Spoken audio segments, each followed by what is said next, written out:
हर हर महादेव। आज 17 जुलाई 2024 देव शयनी एकादशी और आज से ही प्रारंभ हो रहा है चातुर्मास। चातुर्मास क्या है? देवशयनी आषाढ़ शुक्ल पक्ष की एकादशी से लेकर के कार्तिक मास शुक्ल पक्ष की एकादशी देव प्रबोधिनी एकादशी तक शास्त्रों में ऐसा कहा जाता है कि भगवान श्री हरि योग निद्रा में शयन करते हैं। इस 4 महीने के अंतराल को चातुर्मास कहा गया है और ऐसा माना जाता है कि भगवान श्री हरि इस समय विश्राम की मुद्रा में होते हैं। तो भूमि पर सब प्रकार के जो विशेष मांगलिक कार्य हैं शास्त्रों में वर्जित बतलाए गए हैं, जैसे कि विवाह संस्कार, गृह प्रवेश, यज्ञ, दीक्षा, यज्ञोपवीत संस्कार, लंबी यात्राएं, देवताओं की प्रतिष्ठा इत्यादि कुछ कार्य, विशिष्ट कार्य जो हैं इस चातुर्मास में त्याज्य हैं, अर्थात नहीं करने चाहिए। सामान्य रूप से पूजन अर्चन, कुछ प्रकार के मुहूर्त, व्यापार, व्यवसाय इत्यादि कार्यों को किया जा सकता है। हरिशयन का तात्पर्य क्या है? तो शास्त्रों में भगवान श्री हरि के शयन को योग निद्रा कहा गया है। जब भगवान श्री हरि विश्राम करते हैं और वैज्ञानिक रूप से देखा जाए तो इसी दौरान सूर्य और चंद्र का तेज भी क्षीण हो जाता है, क्योंकि बादलों का व्याप्त होना वर्षा ऋतु में सूर्य और चंद्र के तेज को कम कर देता है। और इसके साथ ही वैज्ञानिक दृष्टि से देखा जाए तो भूमि पर जल के कारण छोटे छोटे सूक्ष्म जीवाणु पनप जाते हैं, कीटाणु पनप जाते हैं। इसीलिए शास्त्रों में इस चातुर्मास में विशेष रूप से कार्यों को करने की मनाही है, ताकि शरीर की जो क्षमता है उसका बराबर उपयोग हो सके। इसीलिए चातुर्मास के नियम बनाए गए। ऐसा शास्त्रों में कहा गया कि भगवान श्री हरि पाताल लोक में राजा बलि के यहाँ पर लक्ष्मी के सहित 4 महीने निवास करते हैं और पुनः देव प्रबोधिनी एकादशी जो आने वाले 12 नवंबर 2024 मंगलवार को है, इस दिन पुनः विष्णु लोक में पधार करके जगत का कल्याण करते हैं। हमें इस चातुर्मास में क्या क्या करना चाहिए, क्या क्या नहीं करना चाहिए, इसके लिए शास्त्रों में बहुत सारे नियम बतलाए गए हैं।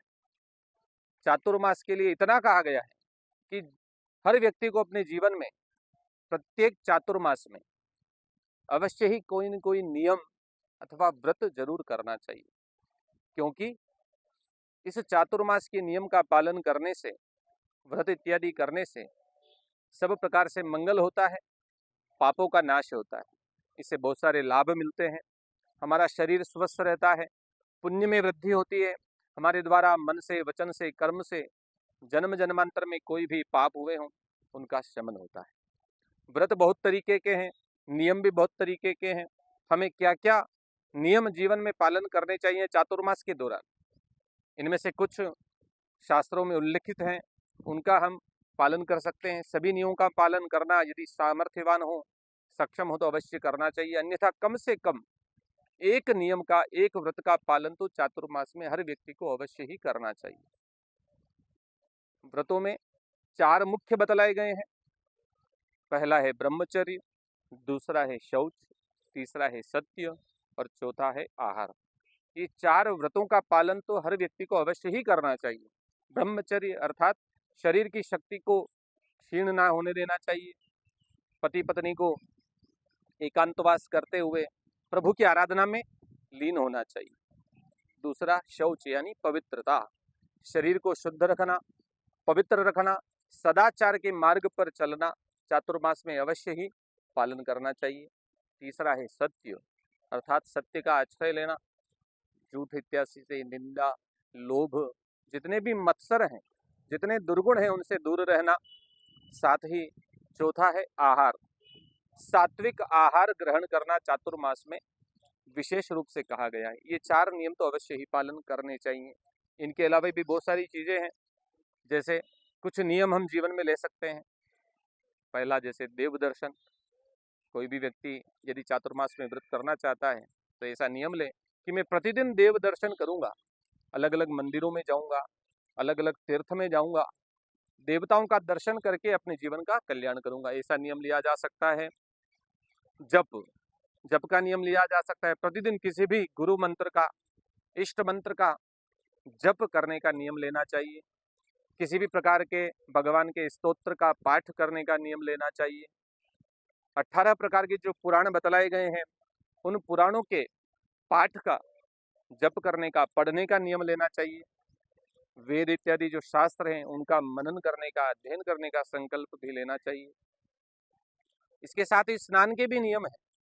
स्नान का नियम भी ले सकते हैं कि हम प्रतिदिन शुद्ध आचार विचार से युक्त होकर के कहीं तीर्थ में स्नान करेंगे, कहीं नदी में स्नान करेंगे।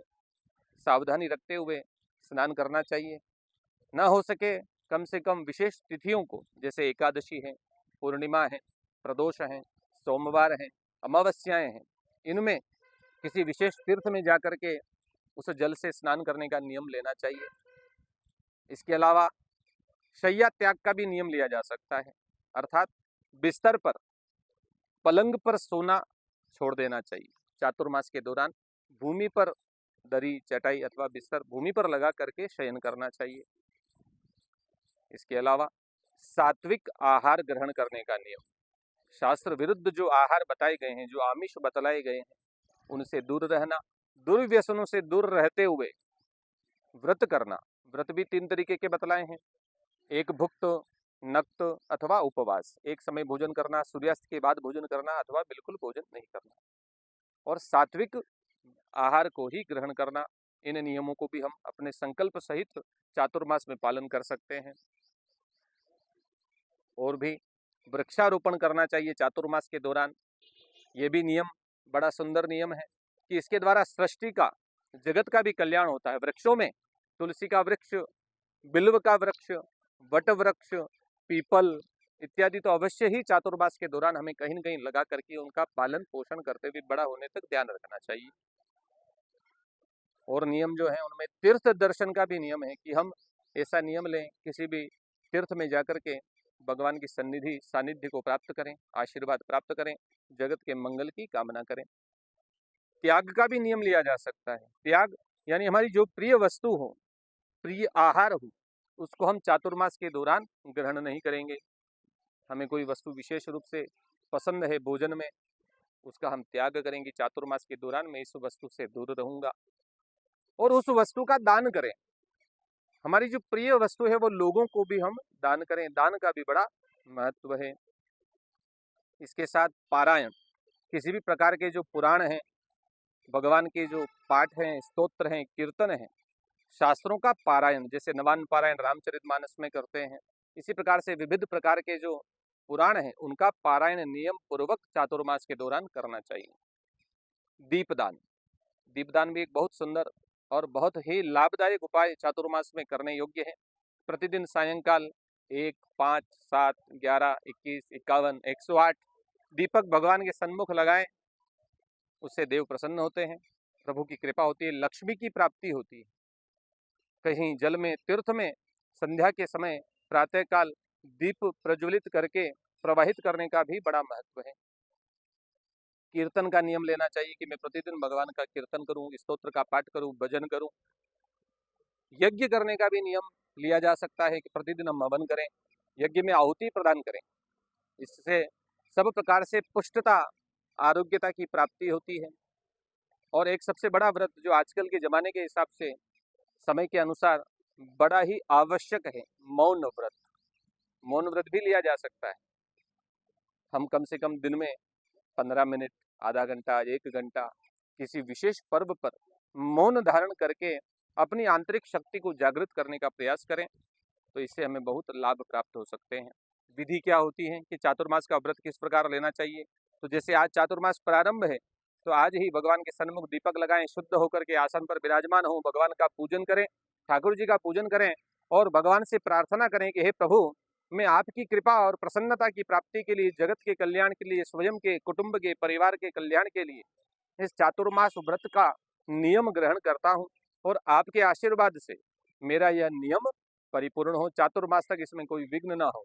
और भगवान से प्रार्थना करनी चाहिए कि इस चातुर्मास में यदि कोई विघ्न उपस्थित भी हो जाए, फिर भी वह आपकी कृपा से यह व्रत पूर्ण होना चाहिए। इस प्रकार भगवान के सन्मुख बैठ करके प्रतिज्ञा करते हुए उस संकल्प का पालन करने के लिए चेष्टा करनी चाहिए। इससे पापों का नाश होता है, पुण्यों में वृद्धि होती है और प्रभु की महती कृपा जीवन में प्राप्त होती है। तो अधिक से अधिक हम यह प्रयास करें कि चातुर्मास में शास्त्र मर्यादा में रहते हुए कम से कम एक नियम का पालन अवश्य करें, ताकि पूर्ण रूप से हमको सब प्रकार से कल्याण की, मंगल की प्राप्ति हो सके। हर हर महादेव। ओम तत्सत।